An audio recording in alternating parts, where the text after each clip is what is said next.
बिस्मिल्लाहिर्रहमानिर्रहीम। उठो मुसलमानों, अपने मुकद्दर जगा लो, नमाज अदा करके अपने अल्लाह को मना लो। मेरे दोस्तों, मेरे बरखुरदारों, अगर आप उठकर अल्लाह के आगे गर्दनें झुका लेते हैं तो आपके मुकद्दर जागे हुए हैं, मगर ना अगर आप अल्लाह के आगे गर्दनें झुकाने के बगैर ज़िंदगी गुजार रहे हैं तो मुकद्दर सोए हुए हैं। तो मेरे दोस्तों, मेरे बरखुरदारों, नमाज अदा करने के बाद अल्लाह के नामों का फिर्द या वलियो ये भी ज़ुबान पर जारी रखा करो। फिर इंशाअल्लाह ताला मोहब्बत से, प्यार से ज़िंदगी गुजरेगी। मियाँ बीवी में भी सुलह जुई रहेगी, अजीज़ों कारों में भी सुलह रहेगी। तो उठकर इस वक्त अल्लाह के आगे गर्दनें झुका लेना जी अल्लाह को सबसे ज़्यादा पसंद है। तो आका सल्लल्लाहु अलैहि वसल्लम ने इरशाद फरमाया,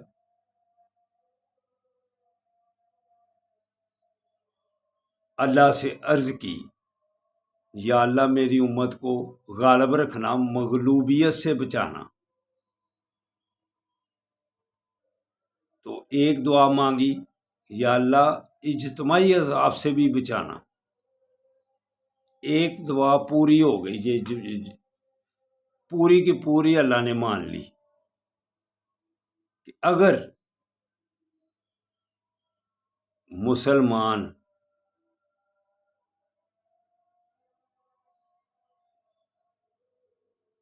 इकट्ठे रहेंगे तो गालिब रहेंगे।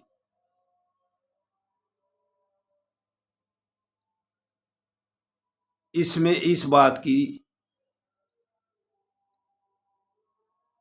तरमीम है कि अगर इकट्ठे रहेंगे तो गालिब रहेंगे। तो इस वक्त मुसलमान बिखरे हुए हैं, तो इसराइल दन दना रहा है।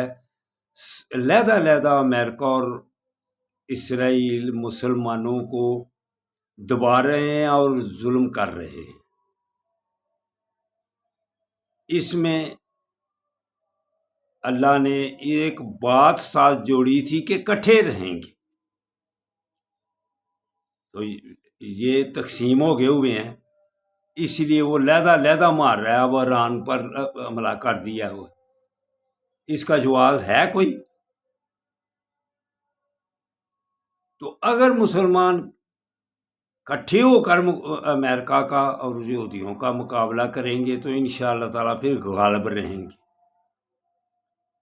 एक दुआ जो पूरी की पूरी मान ली है कि इतने गुनाह होने के बावजूद भी इज्तिमाई अजाब से हम बचे हुए हैं, मगर ना पहली उम्मतों में से ऊपर लेके जाता, अल्लाह नीचे फेंक देता था, बहुत से अजाब आते थे।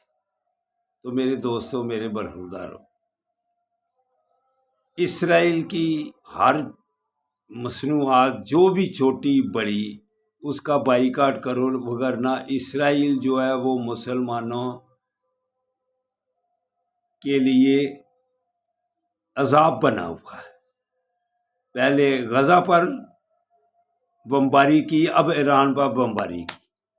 अब सबको इकट्ठे हो जाना चाहिए, इसी में मुसलमानियत का फ़ायदा है और इसीलिए हमारे लिए बेहतरी है।